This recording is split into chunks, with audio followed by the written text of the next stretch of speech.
everyone, it's Leanne DeSanto and I'm here with Shiloh.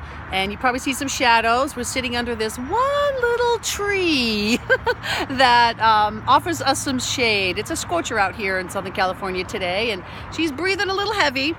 But today's lesson from Shiloh is, I'm going to pose this as a question. You know what to do, so why aren't you doing it?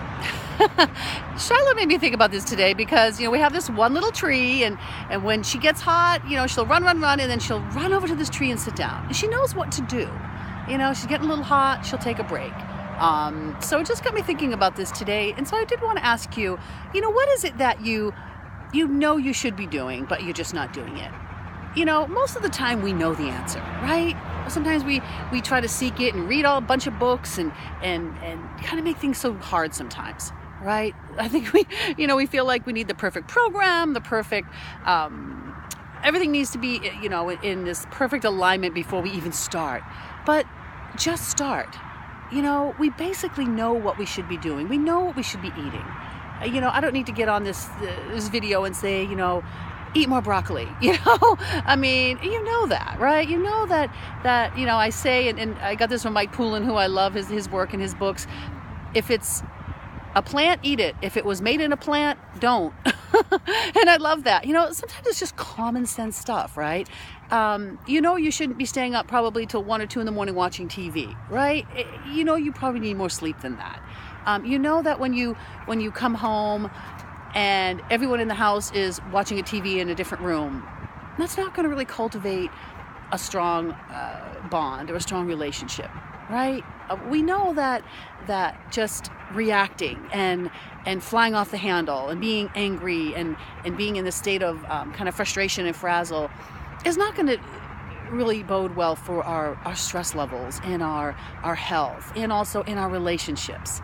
We know this, but why is it hard to do it? And I think the biggest thing is what I see is it's kind of starting with awareness. What do we really want? Really getting clear on what that is, and then deciding to make the commitment to do it. And I think the first step is to get some support and to get some help, get a coach.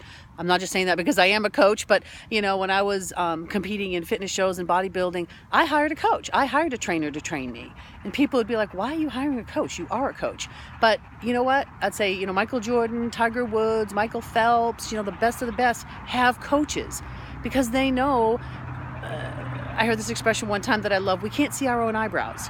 Right? We need sometimes that push. So whether it's a coach or a mentor or an accountability partner, someone that just help keep us on track. And also it just starts with that recognition. What do you really want? What are you committed to? And what does it take to really get there? And this isn't about perfection, guys. This isn't about, oh my gosh, I can never have a donut, or I, always have to be this enlightened soul. I mean, that would be great, right? But it just allow it to be more about the progress and not the perfection. If you feel like you're falling off track or feel like you're in a rut, just recognize that. Say, okay, what do I need to do to get this going in the direction I want? I know what I should be doing, and why aren't I doing it? Ask yourself that question. When the morning when you wake up, say, okay, what is it today? What is the one thing I can shift today? If you haven't been exercising, get out and take a walk. It doesn't have to be this big old hardcore CrossFit program. I mean, that's great if that's your gig, but it can be just something really simple to start and build momentum. And then it becomes easier and easier to recognize when maybe you are kind of falling off track of what you really want and how to get back on and get the support that you need. So Shiloh got me thinking about this, that she knows what to do when she does it. She runs for this little shaded tree, and I think, okay, what's my shaded tree today? What's that going to be for me? So think about that and just start with baby steps. Just start with 1 or 2 things. We don't have to make it so complicated, but then it can grow and we can get in momentum. So I'm Leanne DeSanto. I hope you enjoyed this message and have an awesome day. Bye for now.